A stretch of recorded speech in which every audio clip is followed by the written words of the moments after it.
আউযুবিল্লাহি মিনাশ শাইতানির রাজিম, যে বিতাড়িত শয়তান থেকে আমাকে আল্লাহ হেফাজত করো, রক্ষা করো। আল্লাহ করবে। আল্লাহ শয়তান তাড়ানোর জন্য বসে আছে। আর যারা আউযুবিল্লাহ পাঠ করে তাদের ভিতরে একটা শয়তান আছে, আর সেই শয়তান সেখানে বসে আউযুবিল্লাহ পাঠ করছে। এখন শয়তান যদি আউযুবিল্লাহ পাঠ করে তো সে দূর হবে কিভাবে? সে নিজেই তো পাঠ করছে। তাহলে এখানে অন্য বিষয় বোঝার আছে। ওলি আউলিয়াদেরকে লাগবে। চলো তোমরা আমার সাথে সেই জয়ের দেশে চলো। জয়ের দেশে যাইতে হলে ক্ষয় হবে আগে, আর ক্ষয় যখন না হবে তোমার, বুঝবে না সেই রাস্তা কিভাবে যেতে হবে। তবে দেখেন, মুর্শিদ প্রেমের আগুন, সামাজিক আগুন, অর্থনৈতিকের আগুন, সাধনার আগুন, ধৈর্যের আগুন, প্রেমের আগুন, এই আগুনে যারা পূর্বে তারা মানুষের ধিক্কার খেতে থাকবে, আর যখন পুড়তে পুড়তে সে লোহার জং ছুটে যাবে, চকচকা আসবে, তখন নিজকে দেখবে, তখনই তার মধ্যে আল্লাহত্ব পাওয়ার আসবে। যাকে যা বলবে তাই দেখো ফলবে, মানুষ তারে মানবে। পরমাত্মা দূরে নয়, আপনার নিকটে রয়। জীবাত্মা দূরে নয়, পরমাত্মার পাশেই রয়।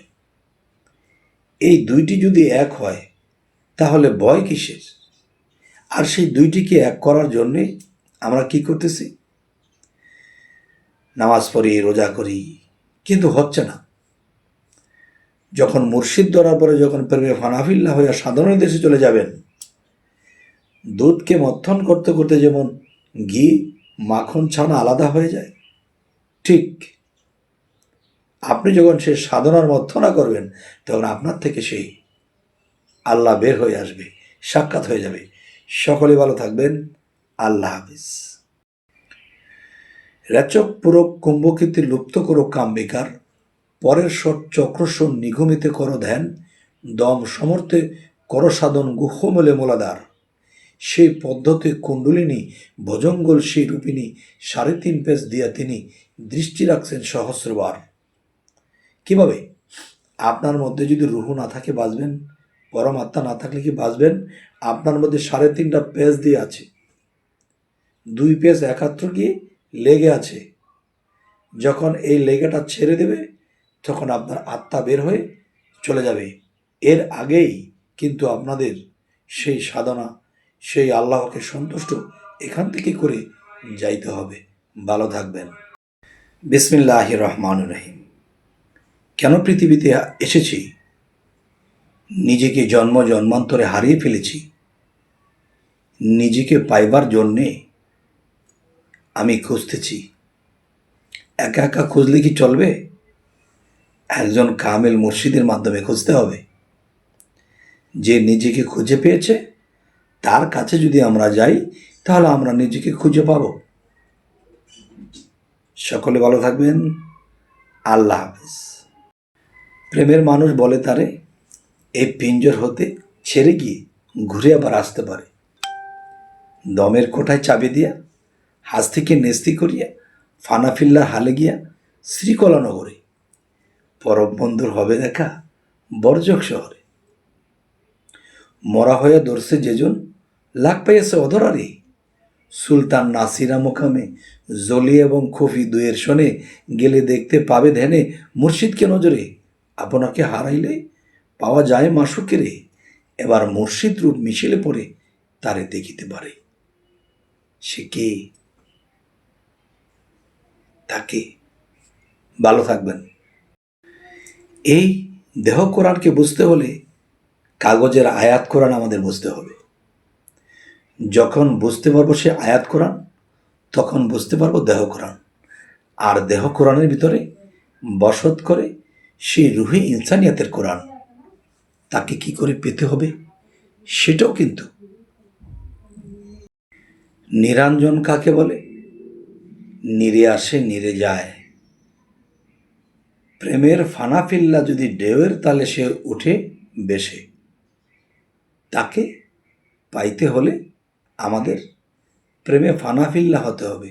কিসের উপরে প্রেমে ফানাফিল্লা হব? কিসের উপরে?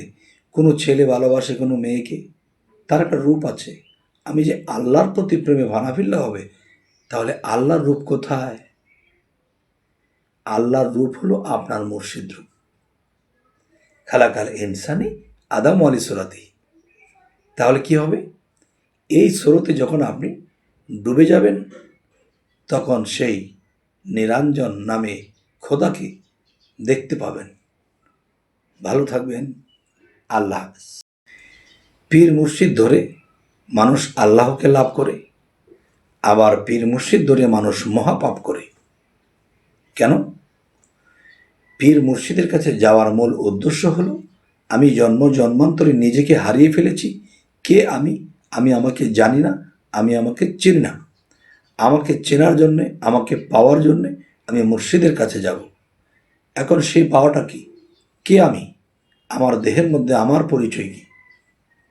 এবং আমার মধ্যে সেই দামি কালেমাটা কোথায় লেখা আছে তা দেখব এবং পাঠ করব। আরেকটি, আল্লাহ আমাকে সৃষ্টি করেছে, তার প্রমাণ কি?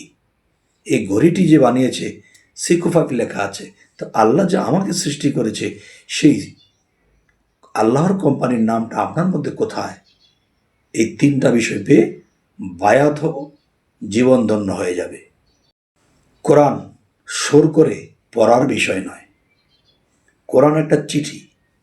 আল্লাহ এই চিঠি দিয়েছে, এই চিঠির মধ্যে ঠিকানা দেওয়া আছে কিভাবে আমরা আল্লাহর কাছ থেকে পৃথিবীতে এসেছিলাম, এখন আবার কি করে আল্লাহর কাছে সেই মিশে যাব, আল্লাহর স্থানে চলে যাব। এটাই কিন্তু মূল বিষয়। এখন চিঠি সুর করে পড়ি, এটার মধ্যে কি বলা হয়েছে, কি করতে বলা হয়েছে, নাই আমরা করি, তাহলে কি হবে? ভালো থাকবেন। 30 পারা কোরআন কিন্তু অনেক মিষ্টি, কিন্তু 30 পিস গ্যান্ডারির রস কিন্তু মিষ্টি। কিন্তু 30টা গ্যান্ডারি যখন আপনি মাথার মধ্যে নেবেন, নিতে কষ্ট হবে। আপনার দরকার হলো গ্যান্ডারি রস। এখন আপনি এটাকে মেশিনে চেপেছেন, চেপে 3 কেজি রস হয়েছে। তো আপনি 20 কেজি না টেনে আপনি 3 কেজি টেনেছেন, কিন্তু সেটার মূল রস অলিয়া আউলিয়া যারা আছে, তারা 30 পারা কোরআনের রস টেনে বের করে তারা শ্রবণ করে ফেলেছে, আর সাবাগুলো গরু মহিষকে দিয়ে দিয়েছে। বুঝেছেন তো? ভালো থাকবেন। প্রথমত কি করতে হবে? যেমন কোরআনটাকে পড়তে হলে কায়দা পড়তে হয়। কায়দা মানে কি? কৌশল। এই কৌশল জানলে আপনি কোরআন শরীফ পড়তে পারবেন। ঠিক আপনি যখন সেই কোরআন দিয়ে দেহটাকে ধরে ফেলবেন, আর দেহের মধ্যে রুহে ইনসানিয়াত বাস করে, সেই রুহে ইনসানিয়াতকে যদি আপনার মধ্যে পবিত্র করে তাকে ধরে রাখতে পারেন, তাহলে সেই রুহে ইনসানি আপনার মুখে কথা বলবে, যা বলবে তাই ফলবে। ভালো থাকবেন। আল্লাহ কোরআনে বলেছে, যে নিজেকে পবিত্র করলো সে সফল কাম। যে নিজেকে পবিত্র করলো সে সফল কাম। এখন পানি দ্বারা গোসল করেছি, অজু করেছি, পবিত্র হয়েছি, এটা তো ধুলাময়লা গিয়েছে। আমার পাপের ময়লা যে আমার আত্মার মধ্যে লেগে আছে, এই আত্মার ময়লা দূর হয়েছে কি? সে আত্মার ময়লা পরিষ্কার করতে একজন কামেল মুর্শিদের কাছে যেতে হবে, যিনি আপনার আমার আত্মার ময়লা পরিষ্কার করে দেবে। সেটি কি পানি দ্বারা? নো, অবশ্যই তিনি দেখিয়ে দেবে, বলে দেবে, এটি করলে তোমার আত্মার ময়লা চলে যাবে। ভালো থাকবেন। প্রেমের মানুষ আপনার ভিতরে আছে। সে প্রেমের মানুষ কাছে থেকেই তিনি দূরে, কিন্তু মনটা কিন্তু ছটফট করে। কিন্তু দেখেন যে এই প্রেমের মানুষ কাছে রেখে দূরে খুঁজি, তাই আমি বলবো, তিনি ক্ষুদ্র ভাণ্ডে আছে ক্ষুদ্র রূপে, মহাভাণ্ডে আছে তিনি মহারূপে। তাই বলা হয়, সেই ক্ষুদ্র মহার সাথে অ্যাটাচ করতে হলে প্রেমের মানুষ বলে তারে এই পিঞ্জর হতে ছেড়ে গিয়া ঘুরে আবার আসতে পারে। তো পিঞ্জর হতে ছেড়ে গিয়া যে ঘুরে আসতে পারে, এটার সাধনাটা কি? সেই সাধনা কিভাবে করতে হয়? এটাই একমাত্র আপনার কামেল মুর্শিদ দিয়ে দেবে। ভালো থাকবেন, আউলিয়া হয়ে যাবেন।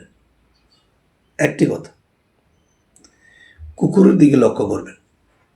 মানুষ বলে না মানুষের দিকে লক্ষ্য করো, অলির দিকে লক্ষ্য করো, সেটা তো আছেই, সেটা করতে হবে। কিন্তু কুকুরের দিকে লক্ষ্য করবেন 4 থেকে 5টা জিনিস। কুকুর মালিকের সাথে কখনো বেইমানি করে না। কুকুর সারা রাত্র জেগে থেকে মালিকের বাড়ি পাহারা দেয়, সকালে গেটের মধ্যে পড়ে ঘুমায়। এরপরে কি, মালিকের যদি কোনো বিপদ হয়, সে কুকুর চেপে পড়ে, আমার মালিকের বিপদ হয়েছে।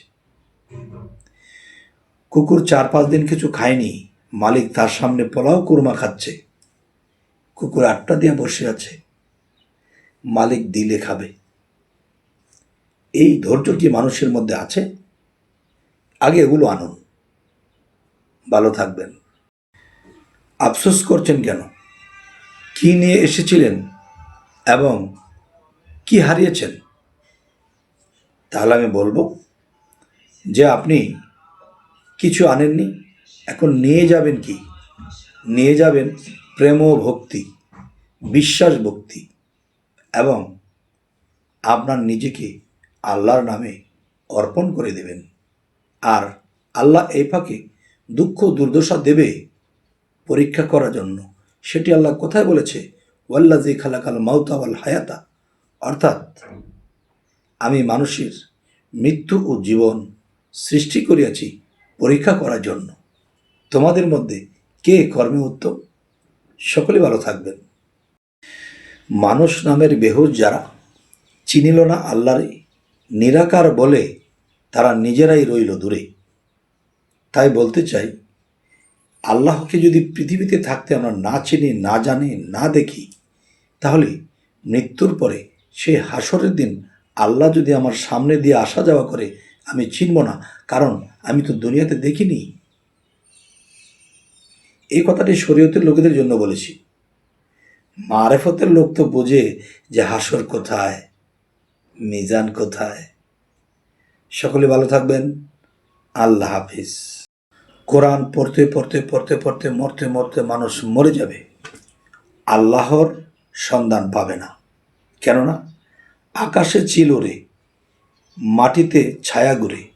এখন সেই আমরা যদি তীর দিয়ে সেই ছায়াটাকে শিকার করি, কখনো ছায়াকে ধরতে পারবো না। আর ছায়া আছে বলেই তো চিল আছে, চিলটাকে মেরে দাও, ছায়াও পড়বে, সেও পড়বে। ঠিক কাগজ কোরআনটা হলো ছায়ারূপে, কায়ারূপে দেহ, আর দেহের ভিতরে রুহে ইনসানিয়াত বাস করে, সেটাকে দিয়ে এটাকে, এটাকে দিয়ে ওটাকে। ভালো থাকবেন।